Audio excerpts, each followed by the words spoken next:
Il-proġett jikkonsisti fir-reġenerazzjoni tat-Qali Crafts Village li huwa ċ-Ċentru Nazzjonali tal-Artiġjanat.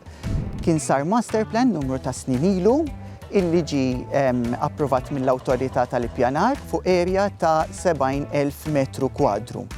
U il-proġett jikkonsisti fl-infrastruttura kollha neċessarja biex jopera il-Crafts Village. Il-fatt li preparajna servizzi kollha li jtgħaddew minn taħt l-art taddera isbaħ lill-villaġġ. F'dak rigward ovvjament cables mhumiex ħajkun qegħdin jibqgħu jidhru, ma jkun kollox ħajkun maħżun taħt l-art.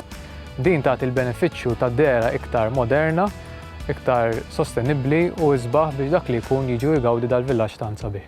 Preparajna street lighting system ukoll li huwa addressable li minnu jkun jista' bniedem jipprogrammah biex ikun jista' jiffranka u anke jkun tajjeb għall-environment minħabba daylight saving.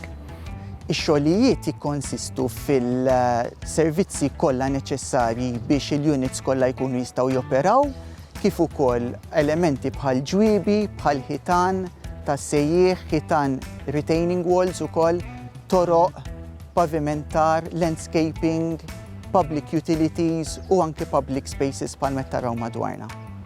Intużaw materjali li huma environmental friendly u il-proġett sar fi żmien stabbilit u fil-kost stabbilit ukoll. Il-proġett affettwana b'mod pożittiv, waħda li huwa villaġġ Malti. U barra minn hekk ħaġa vera pożittiva hija it's a healthier place. Barra minn hekk fih rajna li nistgħu nattrattaw kemm il-lokal u anki kemm it-turiżmu. Ħaġa pożittiva ħafna hija li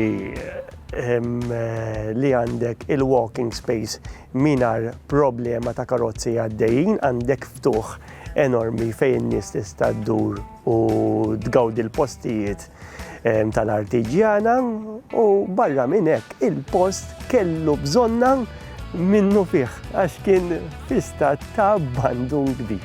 Aħna dan il-proġett konna ħafna snin nistennew, din kienet bażi militari Ingliża, nies li kienu jiġi jarawna u hekk nies jieħu diffikultà anke biex jimxu. Puxxer ma stajtx timbuttaħ. Il-post kien fi stat li kellu bżonn manutenzjoni u kważi revamp totali.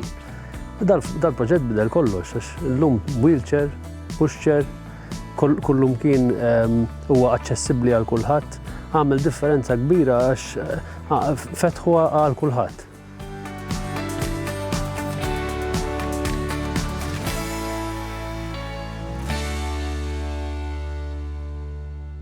Dan il-proġett hu parzjalment iffinanzjat mill-Unjoni Ewropea bħala parti mill-Fondi Strutturali u ta' Investiment Ewropej 2014-2020.